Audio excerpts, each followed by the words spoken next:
everyone. My name is Dr. Hal Bradley. I would like to ask us, each and every one of you, that if you enjoyed these shows, please hit like, share, and subscribe after you view the show. Thank you very much. Well, hello, world, and welcome to another afternoon and another episode of the Crisis Victory Show. My name is Dr. Hal Bradley. I'm the host of the show, and my co-host, Pete Turner, somewhere in the background. If you pop up, Pete, say hi. Oh, there he is. I see him. Yeah. And then, of course, our wonderful guest today, Mr. Herb Alston. Now, to give you guys a little bit of format on Herb works in the real estate industry. And although we deal with crisis victors, people that have survived crisis events, Herb's story is equally important because what he does is he helps people that end up in crisis events with regard to maybe a death in the family, and they've acquired property and they don't know the right avenue or approach to take it through the process to liquidate and share with family or whatever. There's probably other entities, but nonetheless, this is a ministry in its own right. And I was really honored that Pete got a hold of me about Herb today. And Herb, welcome to my show. Good to see you, brother. Thanks so much. Thanks for calling it a ministry, because sometimes it is. It is, yes. Now, Pete was saying something before the show about a story you had out of Oakland. So now, of course, I'm curious. I got to hear the story. So can we start with that? Sure. So I decided to move to Oakland about 14 years ago. I love Oakland. I love the weather. I love the character. I'm one of these people who goes for a walk in the middle of the day. I live up near Highway 13, Montclair, Piedmont area of Oakland, at the border of Glenview, Oakmore, right at this little trifecta of neighborhoods. And I have a client who is selling a multi-unit building down, God, I think it was might have been like 150th. And I don't know the number, but it was like 150th and International. It was way down on the other end of Oakland, right? So I just moved here, and my friends call me, what are you doing? I said, I'm going to look at this apartment building for a client. And they're like, where are you? And I looked at International. I'm driving down the road, and I said, I don't know, 143rd, 145th, whatever the street was, right? My friend's like, what are you doing down there? What are you driving, first of all? Are you driving the pickup truck, or are you driving the little Tesla? And I said, well, I'm in the Tesla. Oh my God, you get out of there. That's East Oakland. And I said, no, it's not. It's West Oakland. It's actually Southwest. And like, no, it's East. And I said, well, as the crow flies, it's Southwest, because East is Castro Valley, North is Berkeley, the airport is South. And they said, Herb, you don't know anything, man. It's east of 880. I'm like, all of Oakland is east of 880. I love it. That's good. And that was my introduction a couple weeks in, right? Oh my God. Because I'm thinking, no, as the crow flies, we look north, south, east, and west, right? East is Castro Valley. East is the old naval golf course. Well, there's a lot of history in Oakland, and the Hells Angels, for instance, have a headquarters there in the city of Oakland. And I was in state prison, in the 1980s. And during my stay in Folsom Prison, California, I became friends with the BGF general, which is the Black Guerrilla family. And he was out of Oakland, born and raised. And oddly enough, many, many years have gone on. I've been out of prison for over 30 years. But during that time in the 80s, when I met him, he had invited me to Oakland, and I lost communication. But get this, a few months ago, I flew out of Seattle, where I live in this area, and went to Monterey, California, to a rehabilitation facility that was opening up, and I met his niece. Is that wild or what? Wow. And she actually remembered this white guy friendship that he had while in Folsom Prison. And prison is very racial. You have to stay with your race to survive and all that. Well, both of that, because that guy and I didn't care about race. We just loved each other. And he was an actual shot caller for the yard for the African American people that were in prison there. So anyway, I went 30 years without finding my friend. And then when I ran into his family member while I was lecturing at this rehab facility, and she pulled me aside and she told me that he was dying of lung cancer. So I didn't get to say goodbye to him, but how ironic life can be. But that's Oakland. That's an Oakland story. And there's so much richness and so much history to Oakland. And My lifelong friend, my best friend, lives in San Jose, so he's very, very close to Oakland there, and we don't have anything but like good, strong, thoughtful feelings and memories about the Oakland community. You've got Yeah, games. I love it. I love it here, and I think that there's so much opportunity here in Oakland. I drive through the neighborhoods, I see empty lots, I see some of the struggle in the city, and it's one of those things where when I went into real estate, one of my mentors said, "If you're in real estate, you're in politics." Yeah, absolutely. I can And see it's the about tie. community, right? And it's about community. And there are days when you just want to grab the politics by the throat and say, what you're doing is not helping the neighborhood, the community, the city, the people. And you need to get down at that level Well, to brother, that's your really heart, help. and that is your ministry, Herb, and that's what we're going to talk about. Uh, you know, Pete was telling me that you've actually rescued some people in that regard that were struggling with a real estate transaction or a deal that maybe came by a passing family member or something to this nature. And Yeah. I gave that some thought and realized that we are all called to a different charter of service. As you know, I'm a pastor. I'm a senior pastor. My doctorate's in pastoral counseling, seminary Nice. post grad, and started my seminary studies in federal prison, which came after state prison. I ended up in Springfield and then paroled out of Leavenworth Federal Prison in Kansas back in October of 1990, Mm, 99. No, 98. I'm sorry. I was reordained by a bishop in Seattle February 3rd of 99. And to this day, I'm still a pastor. But my ministry is based in trap houses, homeless camps, the streets. I've got over 2 decades of doing it. I was installed for a while as a senior pastor of my own church, and I'm Pentecostal, and which is Foursquare, and I absolutely adore and love the type of ministry that we are under, our calibration of ministry. But getting back to that, before all of that, what put me in prison was I had direct ties to the Sinaloa drug cartel. I lived in Mexico for a while as a child, 1969, 1970, where I met people who became famous. I've got pictures of me with El Chapo that go back 45 years, when we were all just marijuana smugglers. And then right. then the cocaine industry came in 79 and 80. And all of a sudden I'm flying planes out of Mexico. And then I became such an asset to the community, the valley. I spoke Spanish. I grew up in a small village, and they would say, aquí en su corazón vive la sangre de la ciudad. The blood of our Mhm. village pumps in your heart. Yeah. And so I was a blonde haired, blue eyed child of a very small, very remote Mexican village that had very powerful people controlling that region. So anyway, long story short, I've always been a good kid. I was a Cub Scout. I was a Boy Scout. 2 weeks after I was 17, I was in the United States Army from 71 to 74. So I always knew right from wrong. But when I went down to Mexico during a college break to visit my friends down in the village, that's when they said, "We'll bring a special type of car down. We're going to cut some compartments into it. And we'll start sending you back with marijuana." And I thought, what the hell? Why not? And the next thing you know, I've got 15 years of my life wrapped up in these cartels, and Yeah. very, very, very dangerous, very, very life changing. I came up the ranks of the ladders of the Sinaloa cartel and became the number one distributor for the Pacific Northwest here in the United States. And they had a multi-agency task force was formed by the federal government, and it was called Operation Northern Exposure. And that was primarily set to take me out of the picture. Well, I finally made enough money in real estate, by the way. I had a lot of holdings up here. It's still all county record history. And I remember flying down to Culiacan, Sinaloa, sitting down at the table of the bosses and saying, "Guys, I've made where I want to make. I'm done with this. Recently married, starting to have kids. Don't want to bring them up in it." And it was all hugs and handshakes. And I got home and I had 350 kilos of cocaine sitting in my driveway and 2 soldiers waiting for me.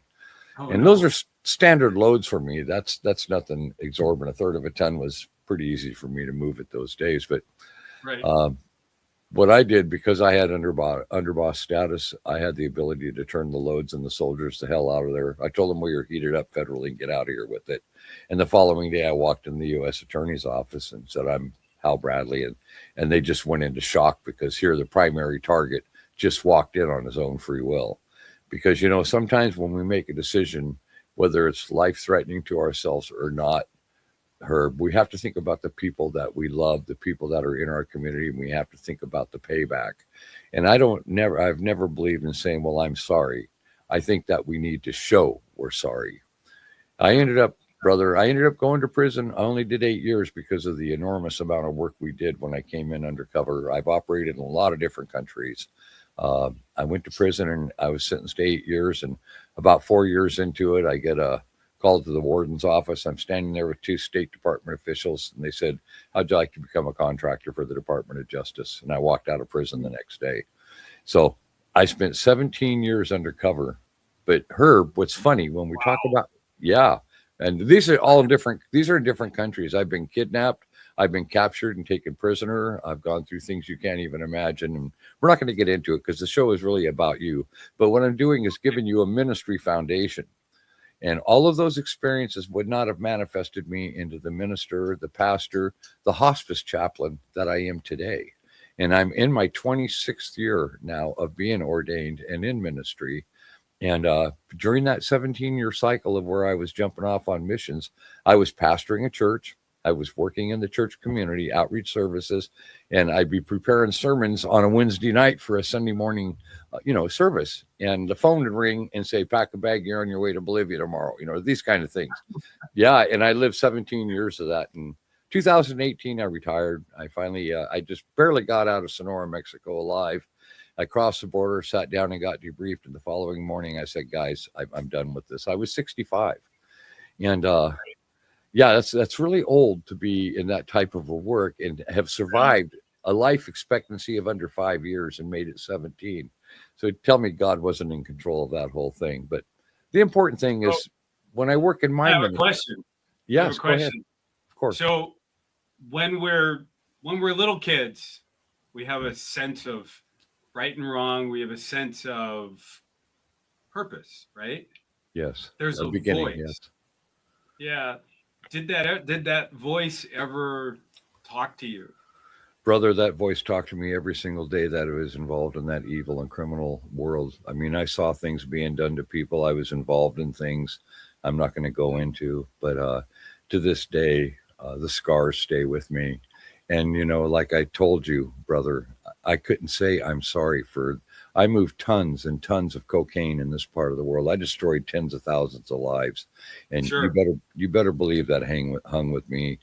But, I've been paying back for over 20 years now.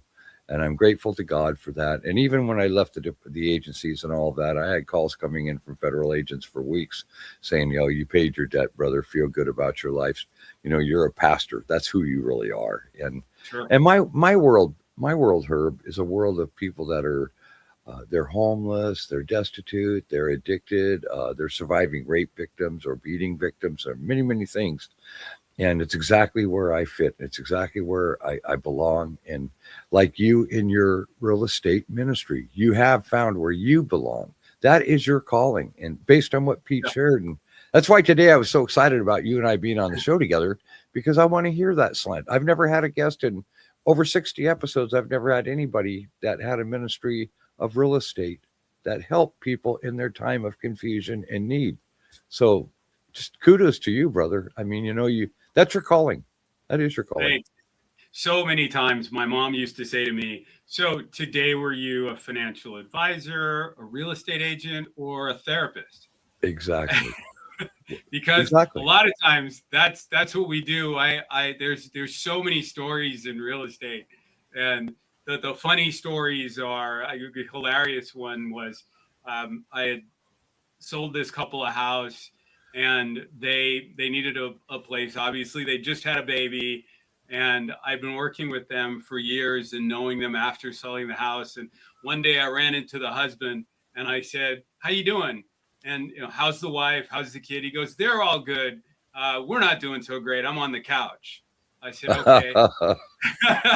All of us who've been married have spent a night or two on the couch. And about 4 months later, I was walking into a grocery store and I ran into the wife, and she's about 3 months along. And when I got in the car, I called him up and I said, hey, I see you're off the couch. Yep, about 3 months ago, huh, brother? Oh, that's cute. And then they called me and they said, okay, look, we're gonna have to figure out what to do, right? And they didn't wind up moving, but part of so often when you get into relationship with people, talking about couples and babies, I had one couple I knew, and I just went by just to say hello. Hadn't seen them in about 7-8 months, and sometimes when you do real estate, you sell a house, and I like to back off for about 30-60 days because you've spent a lot of time. You've been in their finances, in their money, in their relationship, meeting, all of the struggle of making a real estate transaction happen. I think I say to people all the time, people think you get a license, you sell a house, you buy a Jaguar, right? It's never that easy. No. Right? No. And I went by, turns out this couple, he's a great guy. I'd known him much longer. I saw when he met his wife, and girlfriend became wife. They had a first kid. And then when I dropped by, she's 6 months pregnant. And I looked over and I said, well, you guys are living in a 2-bedroom condo. You're going to have to move.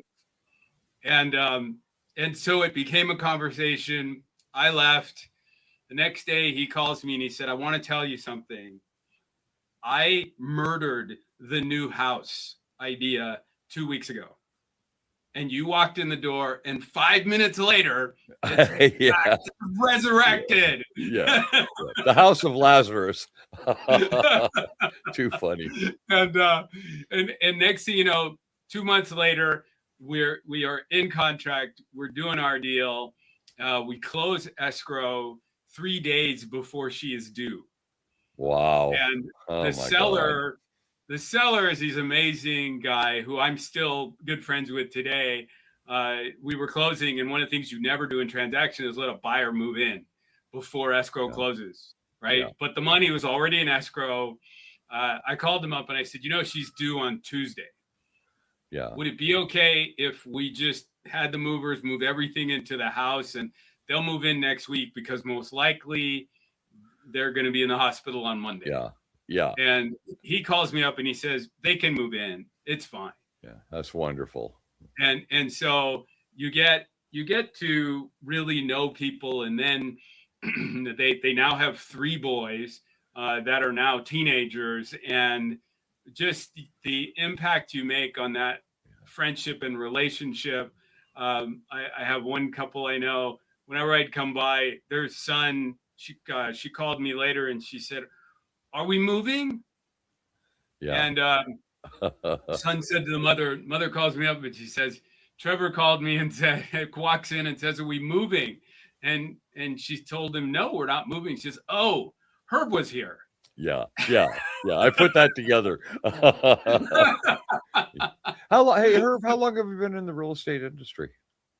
Oh, it's been since 2002, 2001. Oh, yeah, 2001. That's right. I remember because I was in San Francisco, and I started with Prudential California Realty, and great company at the time. I had a really great crew of people I worked with. And I had been doing commercial transactions, and so I went to a residential office. But on the commercial side, what I really did was operations and overseeing design, layouts, floor plan, all of that. And I decided I wanted to sell.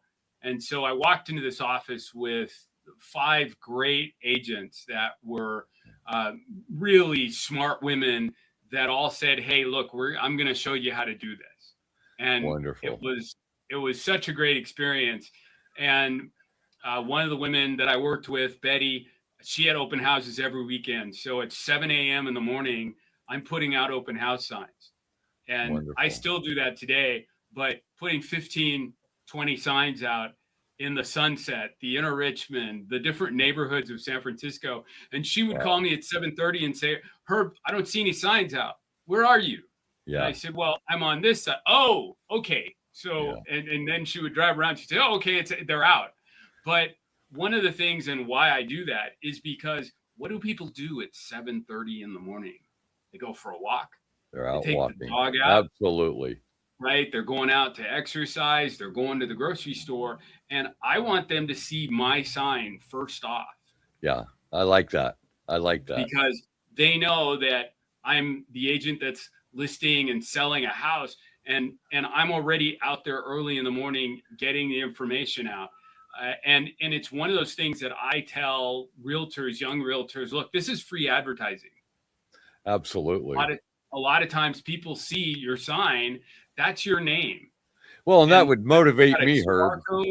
Yeah, you've got a QR code on there. They're going to snap that QR code, get your information. And yeah, like I was just saying, if I was out looking to get a realtor, I see some guy out there humping it at 7:30 in the morning, I'm going to want his card. I'm going to want to talk to him.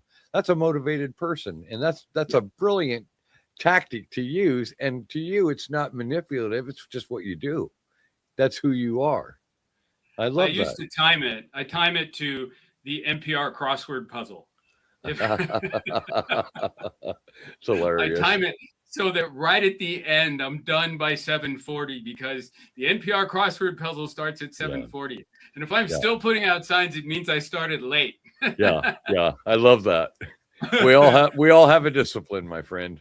Right. Exactly. So tell me, do you have any future goals with your real estate? Do you have any prospects of ideas that are different? It sounds like you're really diversified because you were describing how you were able to work in the commercial field before and during the time of transitioning over into house sales, which is what you prefer, of course, because you're hands-on with new people all the time. So that's got to be really a joy. And you get to see people. It's good and bad. It has its moments of stress. I have a client now, he's 75 years old. He's been living in a rented condo in San Francisco for over 30 years. Wow. And he finally has decided, I think I want to buy a house. Yeah. And at 75 with a variety of issues, right? At 75. Yeah. But it is step by step. But the opportunity to help him achieve a goal, to find a home, to find a place where this is going to be his retirement home. This is probably his last home, right? For the next 10 or 15 years. And so to be able to create that environment and find it, some of my clients nickname me the house whisperer because I sit down and I talk to people and you find out not the checklist of what they want, but you get a feel for what they need. That's your ministry, brother. And a lot of times I wind up working with a client that they'll see 4 houses.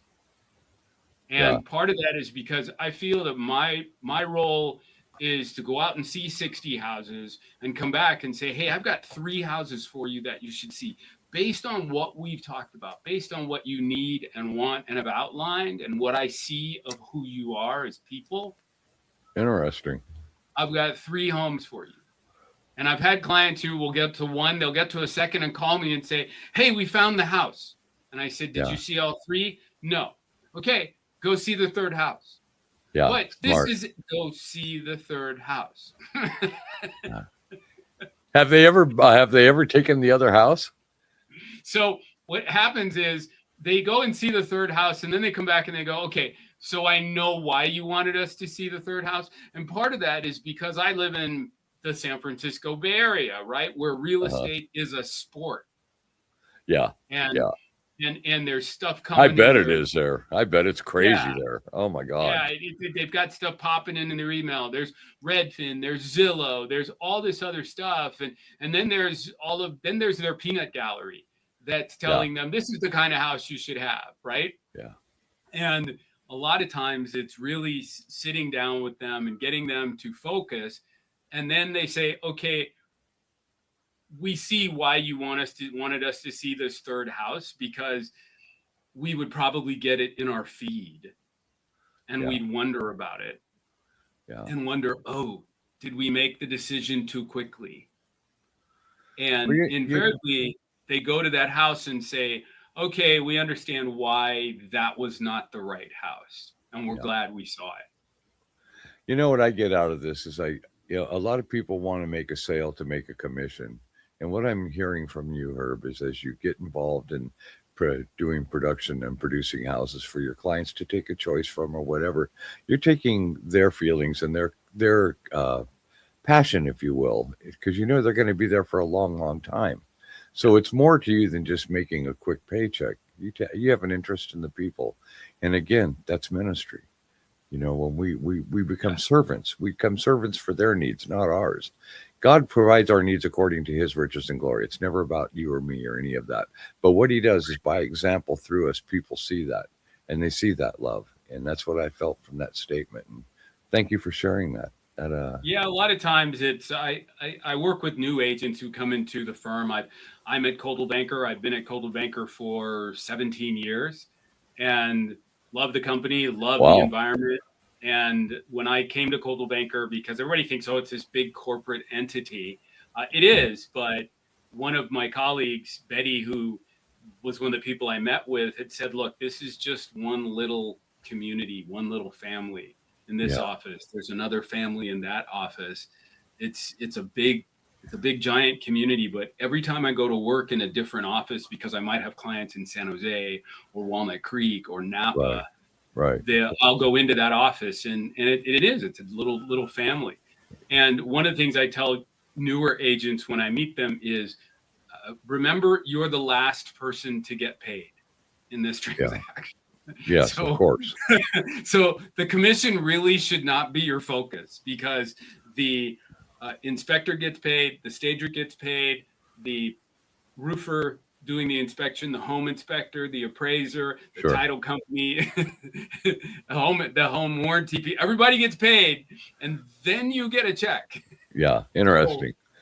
So how do they respond? How do the greenhorns in that business respond to that? Yeah, they've already calculated in their head, right, what they're making on a commission. I have to say that should really be your last thought, because you're the last one to get paid. I love that. Herb. Always think it's of always the people. Been my philosophy, because sometimes we're taught to track our business, track our income. Sure. Right. And yeah, we meet sales goals. We're salespeople. Yes. But I don't really want to focus on, I know I'm going to make money. I know there's food in the refrigerator. Yeah. But I want to make sure that my client has the right home, the right environment, and a place where they can feel safe. Yeah. The humanitarian part. Yeah. No matter where that price range is, whether it's 2 million, $1.5 million, 4 million, or selling a really good friend of mine recently a house for $575,000 in Oakland. Yeah. Because he was paying $3,500 a month in rent. Jesus. And I told him, I said, look, I said, I want you to imagine on the first, you put an envelope, $3,500, and you've lit it on fire. Yeah, that's crazy. Right. Yeah. His mortgage, when I sold him the house, was $3,580 a month. But at the end of the year, you've got all the tax benefits of the interest write-off, the equity that you're growing, and just the peace of mind that this is my home that I'm living in, and my equity and my place to enjoy and bring my friends to share. So now I got to ask you a question outside of the circle of real estate. How do you feel? How do you feel about losing the Oakland Raiders? Oh, yeah, I had to bring it up, man. So do you want me to be politically correct, or tell you what mine? Do you want me to be honest? I want you to be honest, Herb. So it was about 5 years ago, I think it is, when this rumor started. Yeah. And I was having drinks with some friends at a bar, and they're pissing and moaning about the Raiders. And I said, and the A's, right? And yeah. The A's. And I said, the Oakland A's, I said, they're going to Vegas. And it was like killing the whole conversation in the entire bar. Yeah. That had to And have had an impact on Oakland. I mean, my God, they were oh, icons. it's huge. Yeah, It's and we huge. all loved the Raiders. You know, you loved them or hated them, but we loved them. They were just really Yeah, formidable. They were on absolutely. fire. They were great, Herb. Yeah, So the interesting thing is earlier last year, I was in Nashville. And in Nashville, there is a stadium being built right next door on the parking lot where all the parking was for that stadium. wow. And um and it was really interesting because from my hotel room, I could see this stadium being built and the old one next door. And I started talking to people and they said, oh, yeah, we needed a new stadium and they just built it on the parking lot and they're going to tear down the old stadium and they're going to put shopping and parking and, yada, yada, yada, whatever's going to be there. Yeah. And I kept thinking, these guys were idiots here in Oakland. You had a parking lot. You could have built the stadium right on the lot. I wish they would have. I wish they would have too, because it's such a loss to the community. It's a loss to pride. And I've been to many games from when I was a kid to an adult, going to Oakland A's. Yeah, of course. And so to me, watching this happen in Nashville, I came home and I said, you wouldn't believe what I saw in Nashville. Why didn't these guys do this in Oakland? We're going to build in Brooklyn Basin. We're going to put it here. We're going to put it here. We're going to do this. No, you've got land. Just build it. Right. And my other side of it for me personally is like, it's a bunch of billionaire owners with a bunch of millionaire players who are coming and holding their hand out. Things have changed. To the city of Oakland. And you're like, well, I'm sorry, you're going to buy you a stadium. We're going to help you pay for it. Yeah. You guys can really afford this yourself. So I like that. Figure it out. Especially coming from a real estate broker.